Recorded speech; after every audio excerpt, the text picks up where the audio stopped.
Good morning everyone. এটি হচ্ছে আমার লক্ষ্মী পুজোর ব্লগ। জানি লক্ষ্মী পুজো অনেক দিন আগে চলে গিয়েছে, বাট ভিডিওটি আমি অনেক লেটে পোস্ট করছি। তার কারণ ক্লিপগুলো আমি নিয়েছিলাম কিন্তু এডিটের অভাবে আর পোস্ট করা হয়নি। তো ওই দিন সকালবেলা ঘুম থেকে উঠে ঠাকুর পুজো দিয়ে নিলাম। তারপর বাবার জন্য একটু বাতাসার জল বানালাম, কারণ উনি উপোস করেছিলেন, আমরা সবাই ছিলাম। তো তারপর ভোগের আনাজ কেটে নিলাম, তারপর ময়দা মেখে নিলাম, কারণ ঠাকুরমশাই অনেক তাড়াতাড়ি আসতে চাইছিলেন, সেই কারণে আমরা সমস্ত কিছু তাড়াতাড়ি করে নিতে চেয়েছিলাম, কারণ লক্ষ্মী পুজো তো সবার বাড়িতেই হয় সেই কারণে।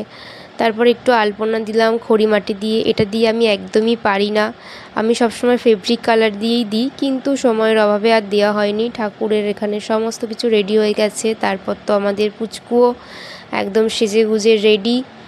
তো আমি আর কিছু সাজিনি, কেন কি আমার একটু ভালোই লাগছিল না। এটাই।